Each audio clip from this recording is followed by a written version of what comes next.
Welcome back. Look around the region. We got a good amount of that sunshine. Not as many clouds as what we had earlier, but I do expect we'll have some more fill in overnight and into tomorrow. But there should be a good amount of sun, at least for the early parts of our Thursday. And radar's quiet now, has been all week, but we will be seeing those chances starting to return tomorrow, but more so Friday and Saturday. 84 is our high today, 7 below the average of 91, 58 our wake-up temperature. Not only is that 12 below the average of 70, we almost got down to our record of 57, but not quite. So no records set in Macon today, but other areas in middle Georgia may have tied or set record lows this morning. I do believe there was one set in Atlanta, so definitely was a cool start. Felt like fall, and I've mentioned multiple times already this week, you get cold easily. It is cool enough that out the door in the morning you want that extra layer. So keeping it in the low 80s a little while longer. We'll spend the evening in the 70s, starting to get back into the 60s around midnight or so. Going with a low of 63 this time around. A little warmer than last night,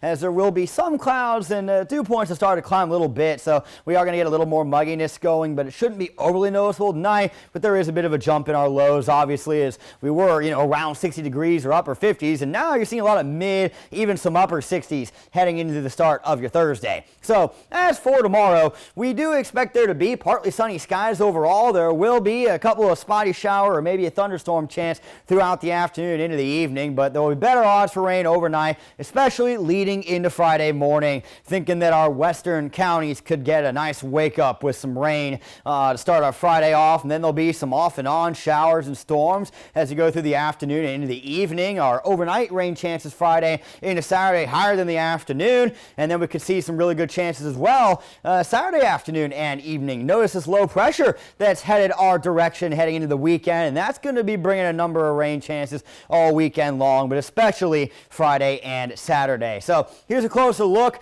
Again, overnight tonight, we do have a little more cloud cover going on. I do not think it will be mostly cloudy, though, for tomorrow, at least not most of the day. There's probably a little more sun that's being depicted here, and I think that these temperatures are underestimates. Again, cloud cover and temperature do go hand in hand. If it does end up being a cloudier day, then we'll probably be more towards the lower 80s, but I'm thinking we'll be more in the mid to upper 80s for tomorrow afternoon, as there's not going to be much in the way of rain chances during the day, and the sky shouldn't have too many clouds till we get past lunchtime into the evening. Now, you're going to see these chances climbing overnight and into our Friday. Notice that we've got some pretty heavy rain expected for the western counties out the door Friday, and then it just kind of tapers off some, but we're left with some residual off and on showers and maybe some rumbles of thunder in there heading into our Friday evening. And you see how there's a lot of rain off to the south heading into Friday night. One of the biggest questions for this coming in is we know it's coming from the west, but is the heaviest rain going to move through middle Georgia, or is it going to end up being a little bit further to the south? It is not going to be to our north. So that's one of the things we're going to try to answer as we go through the next couple of days. Here's some of the expected rain totals. Really not much until we get into Friday morning, but watch how these numbers jump Friday morning. I will say I do not buy 5 inches or 4.5 inches for something like Montezuma that early. I mean, could we maybe get 4 to 5 inches if it rains all through Friday, Saturday into Sunday? Yes. But if you get 5 inches of rain between, say, 2 a.m. and 8 a.m. Friday morning,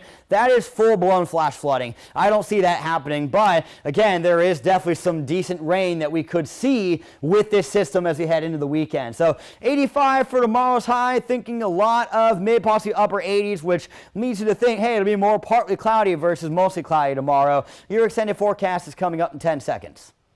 Your 41 NBC AccuWeather 7-day forecast is brought to you by Volume Chevrolet. So not too much rain-wise tomorrow, especially not during the day, but overnight there could be a few showers or a storm. Then we get into our Friday. More than half the region will get rain, with the best window being early in the morning and then again overnight into Saturday. Saturday is looking pretty crummy. We'll be interested to see if that maybe impacts any of the college football games that are going on. And then, of course, heading into next week, we got Labor Day on Monday with some isolated storm chances in there, but we'll keep temperatures below average.